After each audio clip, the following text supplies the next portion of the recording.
오늘 본문 말씀의 주제는 이제 창조의 비밀을 깨닫고 이제 감사하자라는 것이 오늘 본문의 이제 주제가 되겠습니다.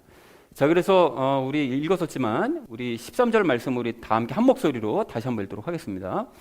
그분께서 우리를 어둠의 권능에서 건져내사 자신의 사랑하는 아들의 왕국으로 옮기셨으니 라고 말씀합니다. 여러분, 여기 보면 어둠의 권능이라고 되어 있는데 이건 당연히 그 어떤 권능일까요? 당연히 사탄의 권능이겠죠. 그 에베소서를 우리가 앞으로 살펴볼 텐데 에베소서에 나오는 그 불신자들 위해서 역사하는 그 사탄의 권능, 거기로부터 우리를 건져내신 거죠. 그리고 지난주 그 11절에 왜 예수님의 영광스러운 권능이라는 그 표현이 나오는데 그 권능에 대한 비교가 됩니다. 예수님께서는 그 영광스러운 권능으로 우리를 예수님 닮은 사람으로 9절과 12절과 같은 그런 삶으로 살아내도록 우리를 바꿔가시는데 사탄은 우리를 이제 죄 가운데로 이끌어가는 거죠. 자, 그리고 사랑하는 아들의 왕국이라고 되어져 있는데 사랑하는 아들의 왕국은 당연히 예수님을 왕으로 모시는 왕국이 그 사랑하는 그 아들의 왕국이 되겠습니다. 자, 그리고 예수님과 연합해서 함께 살아가는 그 나라가 이제 사랑하는 아들의 왕국이 되겠죠. 자, 그리고 옮기셨다고 되어 있는데 이거는 방금 우리 함께 나눴던 것처럼 믿는 자를 먼저 이제 죄와 분리를 시키시고 그래서 사탄의 왕국에서 예수님의 이제 왕국으로 예수님께서 옮기셨다라는 것이 13절의 의미가 되겠습니다. 그래서 13절 전체 의미를 정리를 하자면 하나님께서는 믿는 우리를 사탄의 권능에서 건져내셔서 예수님의 왕국으로 옮기셨다라는 것이 이제 13절의 내용이 되겠습니다. 그러니까 오늘 13절서부터가 이제 골로새 성도들에게 본격적으로 그 교리에 대해서 얘기하는 부분이니까요. 예수님이 우리를 이제 구원하셨다는 얘기로 이야기를 시작하고 있습니다. 자, 이어진 14절 말씀 우리 함께 읽도록 하겠습니다. 그분 안에서 우리가 그분의 피를 통해 구속 곧 죄들의 용서를 받았도다. 말씀이 굉장히 짧은데 우리가 알아봐야 될 것은 굉장히 많습니다. 그래서 여러분 여기 먼저 그분의 피를 통해 우리가 구원받았다, 용서를 받았다라고 얘기하고 계시는데 그분의 피를 통해라는 것이 무슨 뜻이냐? 우리가 얼마 전 큐티를 마침 했었잖아요. 근데 그 큐티 로마서 큐티를 하는데 그 로마서 3장 25절을 보면 피를 믿는 믿음이라는 그 말씀이 나옵니다. 그 의미랑 같은 의미입니다. 이게 그래서 이제 우리가 말씀을 계속 보시면 다 연결돼서 이해하기가 쉬워지는 거죠. 그래서 로마서 3장 25절에 피를 믿는 믿음인데 그럼 피를 믿는 믿음이라는 건 도대체 무슨 뜻이냐? 그러니까 하나님께서 그 아브라함과 모세와 각각 큰 언약을 좀 맺으셨었는데요. 그것이 이제 창세기 15장과 출애굽기 24장에 나옵니다. 그러니까 창세기 15장에서는 하나님께서 이제 아브라함이 이제 자식을 없으니까 하나님께서 도대체 언제 자식을 주시겠다 하셨는데 언제 주십니까? 라고 이제 약간 항의성으로 이제 질문하는 부분이 나옵니다. 그러니까 하나님께서 자식 주겠다. 그리고 땅도 주겠다고 말씀하시니까 땅은 그럼 언제 주시렵니까? 그러니까 제 증거가 있습니까? 라고 이제 여쭈어본 이야기가 창세기 15장입니다. 그래서 자식도 주고 너와 너희 후손들에게 이 땅도 주겠다라고 약속해 주신 것이 창세기 15장. 그러면서 이제 언약을 맺으신 부분이 나오고요. 그리고 출애굽기 24장에서는 하나님께서 그 이전에 시내산에 강림하셔서 온 백성들과 함께 이제 이야기를 하시고 그 다음에 언약을 맺으시죠. 그리고 출애굽기 24장에서 모든 백성들에게 피를 뿌리시면서 하나님의 말씀을 지켜 행하면 내가 너희를 백성으로 삼겠다. 그리고 언약을 어기면 너희는 이제 피를 본다. 라는 얘기를 말씀하신 것이 출애굽기 24장입니다. 그러니까 아브라함과 모세를 통해서 각각 언약을 맺으신 이야기가 이제 성경에 나오는데 이 창세기 15장을 보시면 그 아브라함과 언약을 맺으실 때 마지막 부분에 이런 말씀이 나옵니다. 해가 져서 어두울 때에 연기 나는 화로가 보이며 타오르는 등불이 그 조각들 사이로 지나가니라. 여러분 이거 익숙하시죠?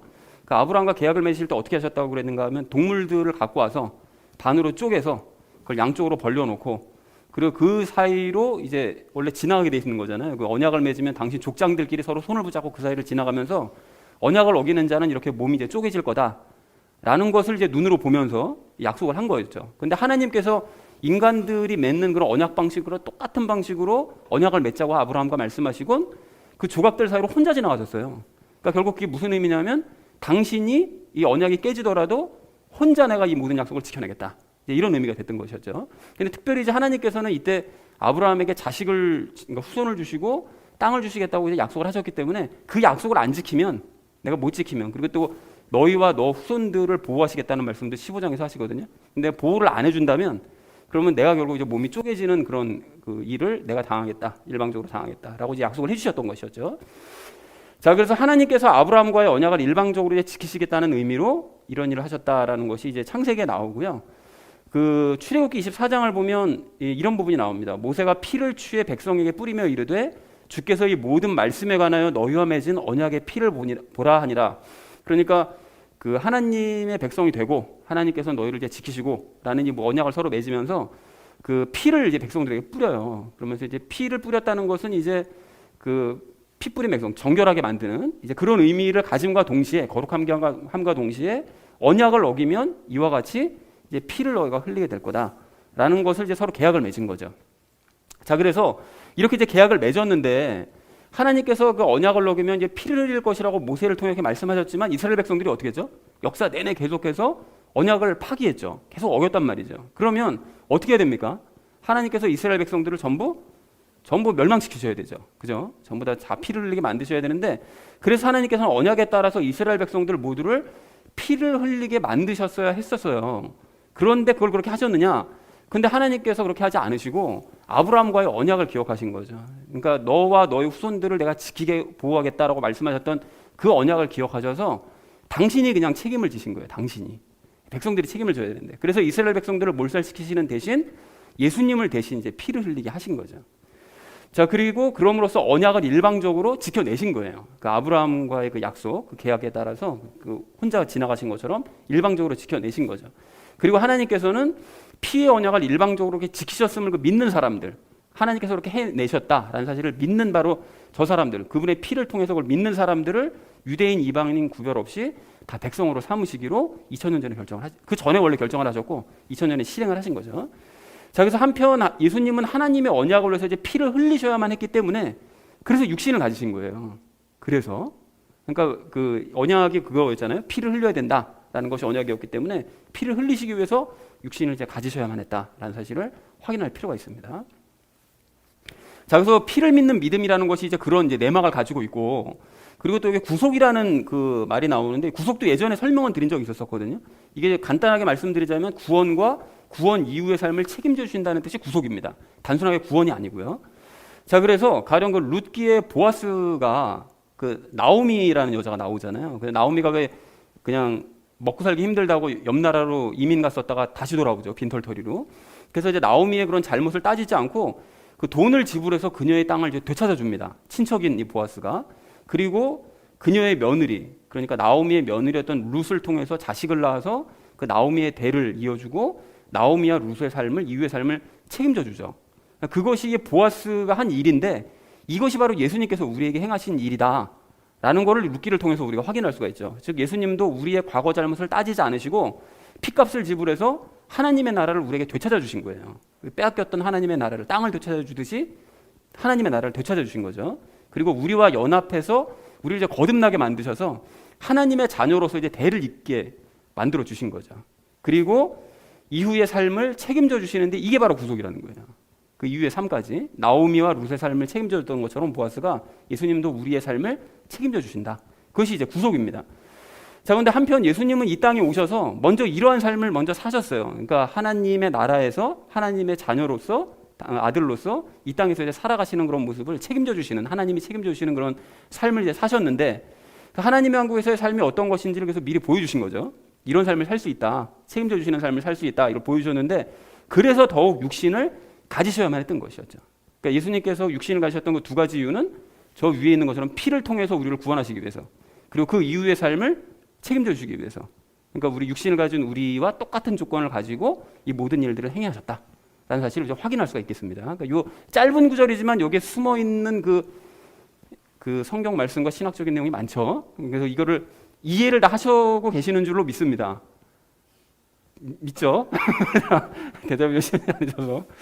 자, 그렇게 아실 줄로 믿습니다. 자, 그래서 전체의 의미는 이렇게 정리할 수가 있겠습니다. 바울은 우리가 예수님의 피를 통해 죄들의 용서를 받았다고 선언을 했다라고 이제 정리를 할 수가 있겠습니다. 자, 그 이어진 그 15절 마지막 말씀 우리 함께 한 목소리 읽도록 하겠습니다. 그분께서는 보이지 아니하는 하나님의 형상이시요 모든 창조물의 처음 난 자이시니 라고 말씀합니다. 그 보이지 않는 하나님의 형상이다. 예수님은 보이지 않는 하나님의 형상이라고 말씀하는데 하나님은 사실 영이시기 때문에 보이지 않으시는 게 맞습니다. 성경 곳곳에서 하나님을 본 자는 없다라고 말씀하잖아요. 그러니까 영이시기 때문에 안 보이는 거예요. 그런데 예수님은 육신을 가지고 계셨기 때문에 그 보이지 않는 하나님을 보여주실 수 있었던 거죠. 그 육신 안에 이제 성부, 성자, 성령 하나님께서 함께 계시니까요. 그래서 그 육신을 가지고 계셨기 때문에 하나님이 어떤 분이시다라는 걸 이제 보여주실 수 있었는데 그 14절 말씀, 왜 육신 얘기는 갑자기 왜 했느냐? 왜 했는 건가 하면 방금 14절 말씀, 그 예수님께서 피를 믿는 그 믿음을 통해서 사람들을 구원하시고 그 이후의 삶을 책임져주시는 그 구속, 그것을 위해서 육신을 가지셔야 했기 때문에 그것 때문에 이제 육신에 대한 이야기를 15절에서 지금 꺼내고 있는 것이죠. 자, 그래서 예수님께서는 그 육신을 가지신 분이시다라는 것을 설명을 하는데 여기 보면 이 좀 충격적인 얘기가 나옵니다. 모든 창조물의 처음 난 자시다. 이런 표현이 나와요. 그럼 이게 무슨 뜻입니까, 이게? 이게 얼핏 그냥 싹 그냥 겉모습으로 쓱 보면 예수님이 창조물이라는 뜻인 것 같은 그런 느낌이 딱 들잖아요. 그래서 개역 한글 성경에서는 이렇게 번역하지 않거든요. 그러니까 이 흔적역 버전을 보니까 이렇게 돼 있기 때문에 근데 실제로 맞고요. 원문에서도. 그럼 이게 창조물이라는 뜻이냐? 절대로 그럴 수가 없는 거죠. 예수님은 창조물이 아닙니다. 그런데 이런 구절 등을 이제 잘못 이해한 사람들이 있어요. 그 초대교회에서부터. 그래서 예수님은 창조된 피조물이다. 하나님께서 성부 하나님께서 창조하신 성령 하나님도 예수님께서 창조하신 피조물에 불과하다.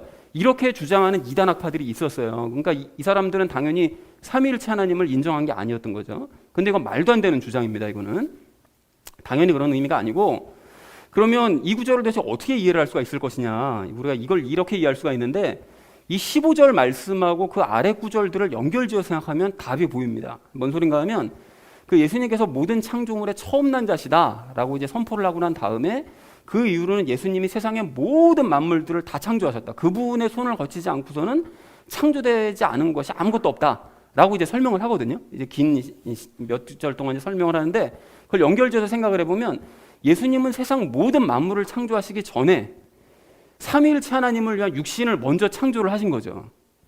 그리고 예수님이 그 육신을 입고 활동하신 것으로 우리가 이해할 수 있다는 것입니다. 그러니까 모든 창조물들을 창조하시기 전에 먼저 하나님을 위한 육신을 창조하시고 그걸 굳이 입으셔서 그래서 창조물들 중에서 가장 먼저인 것으로 일부러 그렇게 처신하셨다는 거예요. 왜요?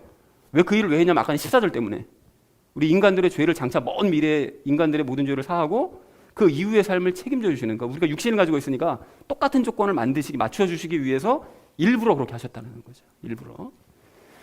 자, 그래서 예수님께서 계속 그러한 모습으로 사실 뭐 육신을 계속 가지신 상태로 존재를 하신 건지 태초부터, 아니면 뭐 삼위일체 하나님의 뭐 신성과 인성의 문제는 뭐 어떻게 할 거냐, 뭐 연합의 상태는 뭐 어떻게 할 거냐, 위격은 뭐 어떻게 할 거냐, 신학자들 이런 거 가지고 엄청 따지거든요. 삼위일체 하나님에 대해서. 그런데 이런 질문에 대해서는 그냥 신비로 묻어두자고요. 우리는 물론 설명을 하려면 뭐 억지로 설명도 할 수 있겠지만 그렇게 설명하려다가 처형당한 사람 많거든요. 전 처형당하기 싫거든요. 그런 걸로. 그러니까 이거는 그냥 묻어두고요. 우리가 어쨌든 예수님이 오래전에 육신을 만드셨고 그리고 입으셨던 것은, 그 육신을 입으셨던 것은 분명한 사실이다 라는 사실을 우리는 확인하자라는 것입니다. 이걸 제가 그 적용 시간에 좀 더 이제 자세하게 설명을 드릴 텐데요. 실제로 육신을 입으셨다는 사실을, 그거를 우리가 그렇게 이해를 하시면 되겠습니다. 자, 그래서 15절 전체 의미를 이렇게 정리할 수 있는데요. 바울은 예수님이 육신을 가지심으로써 보이지 않는 하나님의 형상을 보여주셨고 모든 창조물 중에 처음을 자처하셨다라고 이제 설명을 했다라는 것이 15절의 내용이 되겠습니다. 자, 그래서 오늘 본문 말씀을 이렇게 총 정리할 수 있겠는데요. 하나님께서는 우리를 사탄의 권능에서 건져내셔서 예수님의 왕국으로 옮겨주셨다라는 것이 13절의 내용이고요. 그러니까 우리는 예수님의 피 흘리심을 믿음으로써 죄들을 용서받고 구속을 받았다. 그렇기 때문에 이제 예수님의 왕국으로 옮겨진 거죠. 그리고 예수님은 보이지 않는 하나님의 형상이시고 모든 창조물 중에 처음 나신 분이시다가 이제 15절의 내용이 되겠습니다. 그러니까 이걸 그 바울의 서신서를 보면 거꾸로 이해하면 종종 이게 매끄럽게 연결되는 경우가 많은데 이거죠. 예수님은 이제 보이지 않는 하나님의 형상으로서 육신을 입으셨고 그래서 그 육신으로 말미암아 피 흘리셔서 그 피 흘린 것을 믿는 사람들을 용서해 주시고 구속을 해 주시고, 그렇기 때문에 그런 사람들이 전부 다 사탄의 왕국에서 예수님의 왕국으로 옮겨진 것이다 라고 이해를 하시면 전체 내용을 잘 이해하신 것이라고 볼 수 있겠습니다. 자, 그래서 오늘 본문 말씀 결론을 이렇게 맺을 수 있겠는데요. 창조의 비밀을 우리가 다시 한번 깨닫고 감사하자라는 것이 오늘 주제라는 것을 확인하시면서 나머지 이야기는 우리 삶에 적용하면서 이야기 함께 나누도록 하겠습니다.